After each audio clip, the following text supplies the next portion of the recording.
एक महिला दरोगा किसी केस के सिलसिले में अपने सिपाही ड्राइवर के साथ गाड़ी में बैठकर केस की जांच पलता के लिए जा रही थी।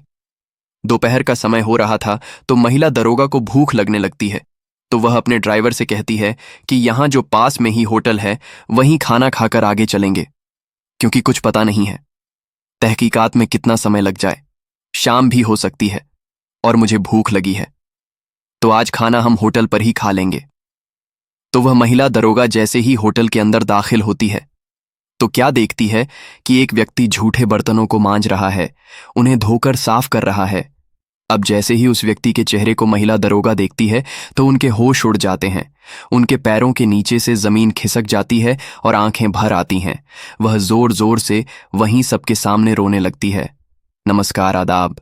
दरअसल यह सच्ची घटना एक साधारण से घर परिवार की है, जिसमें सत्यम अपनी धर्मपत्नी कविता के साथ शहर में कहता है और कविता का सपना था कि मैं पढ़ लिख कर कोई सरकारी ऑफिसर बन जाऊं या किसी सरकारी पोस्ट पर या कोई अच्छी सी नौकरी मेरी लग जाए जिससे कि हमारे घर की आर्थिक स्थिति बेहतर हो जाए। ऐसा कविता अपने दिमाग में विचारों को सोचती रहती थी। लेकिन सत्यम एक प्राइवेट कंपनी में जॉब करता था और 20,000 उसे तनख्वाह मिलती थी। एक दिन कविता सत्यम से कह ही देती है कि देखो, मेरा सपना है कि मैं आगे भी अपनी पढ़ाई को जारी रखूं, जिससे पढ़ लिख कर मुझे जरूर कोई ना कोई सरकारी नौकरी या कोई भी सरकारी पोस्ट को मैं हासिल कर लूंगी। सत्यम की पत्नी कविता उससे बहुत प्यार करती थी। सत्यम भी उसकी बातों को टाल नहीं पाता और कह देता है कि ठीक है, इसमें कोई बुराई वाली बात नहीं है। अगर आप पढ़ना ही चाहती हैं तो पढ़ाई को जारी रख सकती हो। मुझे 20,000 रुपए मिलते हैं, सैलरी के जो कुछ भी खर्चा होने के बाद बचा करेंगे तुम्हारी पढ़ाई में लगा दूंगा, तुम अपनी पढ़ाई जारी रखना। सत्यम ने अपनी पत्नी को खूब पढ़ाया लिखाया और कुछ समय बाद पुलिस विभाग में भर्तियां निकलती हैं, तो कविता भी काफी तैयारियां कर चुकी थी, तो वह भी पुलिस का फॉर्म भर देती है और फिर पेपर देने के बाद भगवान की कृपा से उसका सिलेक्शन भी हो जाता है। उनकी मेहनत और लगन आखिर रंग ले आती है। सब इंस्पेक्टर यानी दरोगा की पोस्ट पर उनकी नियुक्ति हो जाती है। अब सत्यम और कविता दोनों ही बहुत खुश थे। कविता एक महिला दरोगा बन चुकी थी, उनकी खुशी का कोई ठिकाना ही नहीं रहता। सत्यम और कविता दोनों ही अपने अपने यार दोस्तों और रिश्तेदारों को यह खुशखबरी दे देते हैं। अब जो भी रिश्तेदार घर पर आता है तो कविता को बहुत मुबारकबाद देता है। मुबारक हो, आप तो एक दरोगा बन गई हो। सभी मिलतवारी के लोग आते हैं तो कविता को ही बधाई देते हैं कि बधाई हो, आपको सरकारी नौकरी मिल गई है। सत्यम के भी जितने यार दोस्त रिश्तेदार, यहाँ तक कि पुलिस विभाग से भी बड़े बड़े ऑफिसर उन्हें घर पर मुबारकबाद देने के लिए आते हैं, तो सत्यम से पूछते हैं कि मैडम जी कहाँ हैं। तो सत्यम बता देता था कि मैडम अपने रूम में होगी या बैठक में ही बैठी हुई है। तो सभी लोग डायरेक्टली कविता के पास जाते हैं और उन्हें सैल्यूट करके हुए बधाई देते हैं। सत्यम को यह सब बातें नागवार गुजरती है। वह सोचता है कि जो कोई भी व्यक्ति आता है वह सीधा पहले मेरी पत्नी के पास ही जाता है, उसी से मिलता है, उसी को मुबारकबाद देता है। हर व्यक्ति उसी की जय जयकार लगाए हुए हैं। मेरी तो कोई बात ही नहीं करता, ना मेरा कोई मान सम्मान करता है। मेरी इस घर में कोई इज्जत या वैल्यू ही नहीं है। इसका मतलब मैं अपनी पत्नी के सामने कुछ भी नहीं हूं। अरे मैंने दिन रात मेहनत करके एक एक पैसा बचा करके सारा पैसा खर्च किया है, उसे पढ़ाया लिखाया है, तब जाकर उसने इस मुकाम को हासिल किया है। लेकिन कोई भी व्यक्ति मेरी बात ही करने को तैयार ही नहीं है, मेरी कोई वैल्यू ही नहीं समझ रहा है। कुछ इस तरह की बातें सत्यम के दिल दिमाग में बस जाती हैं और वह फैसला करता है कि मैं ऐसी पत्नी के साथ ही नहीं रहना चाहूंगा जिसके सामने मेरी कोई इज्जत नाम रुतबा ही ना हो। सत्यम अपना अटल फैसला ले लेता है कि मुझे अपनी पत्नी से तलाक चाहिए और वह अपनी पत्नी पर कई झूठे सच्चे आरोप लगाकर उनसे तलाक लेने की जिद पर अड़ जाता है। लेकिन कविता को कुछ समझ ही नहीं आ पाता। वह सत्यम से कहती है कि यह कैसी बातें कर रहे हो आप, मैं और आप तो कितने प्यार से रह रहे थे और यह आपकी ही सफलता तो है जो मैं आज एक सब इंस्पेक्टर बनी हूं। आप ही ने दिन रात मेहनत करके मुझे पढ़ाया लिखाया है और अब जब मैं एक कामयाब हो चुकी हूं तो आप मुझे छोड़कर जाने की बात कर रहे हो, मुझसे तलाक लेने की बात कर रहे हो। सत्यम, मैं तुम्हारे बगैर नहीं रह सकती हूं। कविता, अपने पति के आगे हाथ जोड़कर खड़ी हो जा कि आप मुझसे तलाक मत लो। मैं आपसे बहुत प्यार करती हूं और मैं आज जो कुछ भी हूं सिर्फ आपकी ही बदौलत हूं। दोस्तों, आपने सोशल मीडिया पर बहुत सी ऐसी घटनाएं देखी होंगी, ऐसी वीडियो देखी होंगी कि पत्नी को जब पति पढ़ाता है, लिखाता है और जब वह पत्नी किसी सरकारी पोस्ट पर नियुक्ति हो जाती है या कोई सरकारी टीचर या डीएम एसडीएम बन जाती है, तो तब वह पत्नियां अपने पति को छोड़ने का फैसला कर लेती हैं। उनसे डिवोर्स लेने का विचार उनके दिमाग में बसा लेती है, क्योंकि वह ये सोचती है कि मैं एक सरकारी अधिकारी हूं और मेरा पति तो एक बेरोजगार मजदूर है, छोटी मोटी नौकरी करता है। इसके साथ मैं रहूंगी तो मेरी इज्जत कम होएगी। लेकिन कविता के दिल दिमाग में इस तरह का कोई विचार नहीं आता है। वह गवर्नमेंट ऑफिसर बनने के बाद भी अपने पति के आगे हाथ जोड़कर प्रार्थना कर रही थी कि मुझे मत ठुकराए, मुझे अपनी जिंदगी से बेदखल मत करिए, क्योंकि आपके बिना मेरा संसार अधूरा है। लेकिन सत्यम के सर पर भूत सवार था। वह कविता की कोई बात नहीं सुनता और कविता से डिवोर्स ले लेता है। अब कविता अपने पति के छोड़कर चले जाने के बाद सदमे में पड़ जाती है और सत्यम ये शहर को छोड़कर दूसरे शहर में एक कंपनी में फिर से जॉब करने लगता है। अब कविता भी खुद को संभालती है और विचार करती है कि चलो कोई बात नहीं, मेरा पति मेरे साथ नहीं रहा तो क्या हुआ, लेकिन यह नौकरी तो मेरे पास ही है, जो कि मेरे पति की ही बदौलत मुझे मिली है, और मैं हमेशा इस नौकरी को ईमानदारी से करूंगी, हमेशा अपना फर्ज अदा करूंगी और इस नौकरी पर कभी किसी तरह से कोई भी आंच नहीं आने दूंगी। फिर कविता अपनी ईमानदारी के साथ ड्यूटी करने लगती है।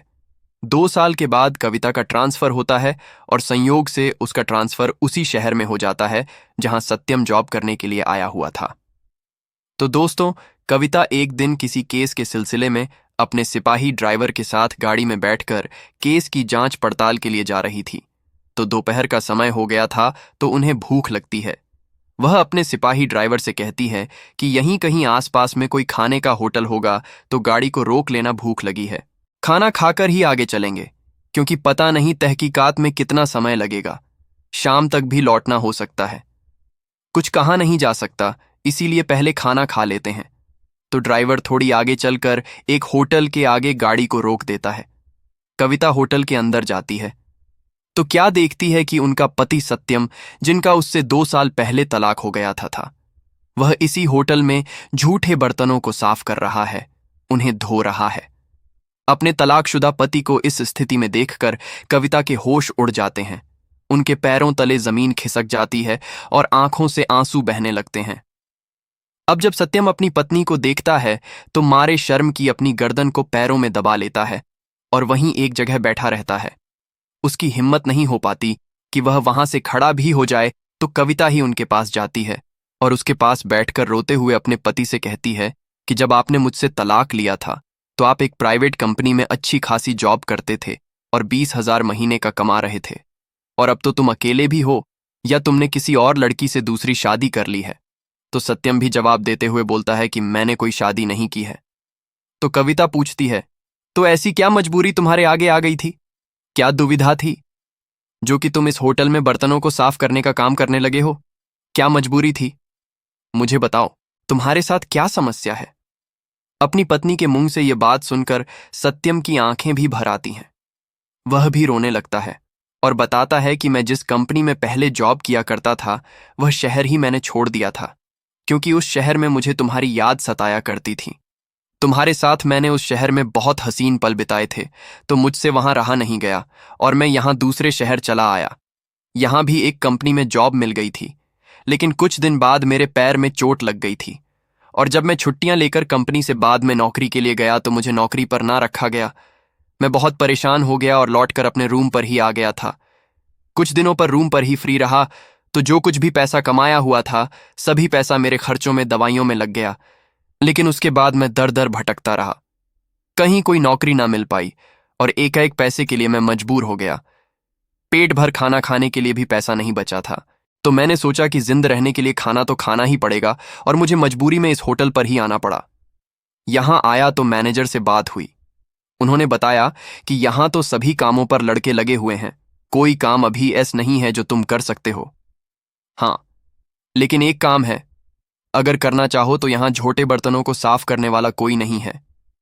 अगर तुम यह काम कर सकते हो तो मैं तुम्हें अभी से नौकरी पर रख सकता हूं। तो मैंने सोचा कि चलो फिलहाल बर्तन ही मांज लेते हैं। और तभी से मैं बर्तनों को साफ करके अपनी जिंदगी को गुजार रहा हूं।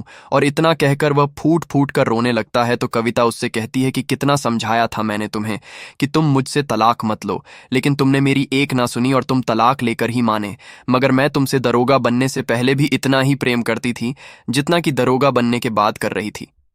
तुमसे बिछड़ने के बाद मैं कई दिनों तक सदमे में पड़ी रही, लेकिन तुम एक बार भी मेरे पास लौट कर नहीं आए और ना आज तक मुझसे संपर्क करने की कोशिश की। खैर, जो हो गया सो हो गया, ये सब छोड़ो। लेकिन मुझे एक बात आज तक समझ में नहीं आई कि तुमने मुझसे तलाक लिया क्यों था।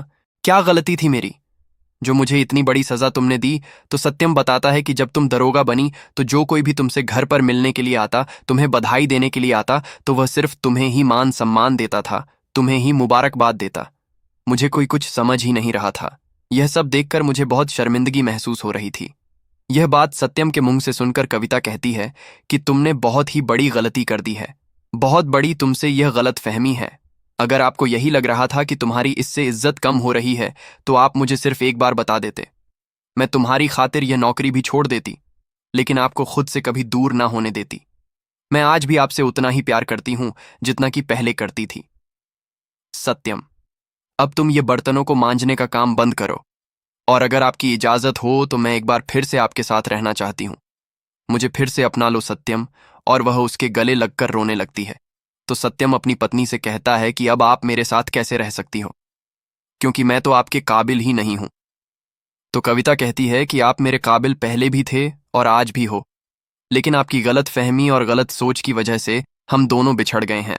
कहते हैं ना कि गलत फहमी में आकर किसी भी इंसान का हंसता खेलता जीवन बिखर जाता है, और कुछ ऐसा ही हम दोनों के साथ हुआ है। तुम्हारे दिल दिमाग में जो गलत फहमियां थीं कि मेरी कोई इज्जत नहीं हो रही है, बस इसी कारण तुमने मुझसे तलाक लिया था।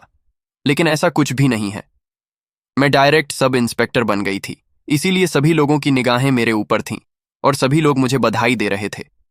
अगर पत्नी किसी बड़ी पोस्ट पर पहुंच जाती है तो पति का तो अपने आप ही गर्व से सीना चौड़ा हो जाता है कि देखो, हमारी पत्नी इतनी बढ़िया पोस्ट तक पहुंच गई है। लेकिन आपके अंदर ये गलत फहमियां कहां से आ गईं? लेकिन अब सभी बातों को भूल बुलाकर मैं फिर से तुम्हारे साथ रहना चाहती हूं, फिर से हमारे खुशहाल जीवन की शुरुआत करना चाहती हूं। लेकिन सत्यम अभी भी अपने के पर बहुत शर्मिंदा हो रहा था। फिर भी कविता उसे बहुत प्यार मोहब्बत से समझाती है और गाड़ी में बैठाकर अपने घर ले जाती है। यह दोनों फिर से दोबारा शादी करते हैं और एक बार फिर से कविता अपने पति के साथ खुशी खुशी रहने लगती है। दोनों का जीवन अब अच्छा चलने लगता है। तो दोस्तों, ये थी आज की कहानी। आपको कैसी लगी हमें कमेंट करके ज़रूर बताएं। और कविता के बारे में आपकी क्या राय है, क्या सोच आप कविता के बारे में रखते हैं? जो उसने सत्यम के साथ किया, क्या वह सही था? और सत्यम की सोच के बारे में आप क्या राय देंगे? आपके जो भी विचार हो हमें ज़रूर बताइए, हमसे शेयर कीजिए। और अगर कहानी आपको ज़रा भी पसंद आई हो तो हमारे चैनल को प्लीज़ सब्सक्राइब कर लीजिए और वीडियो को भी एक लाइक कर दीजिए।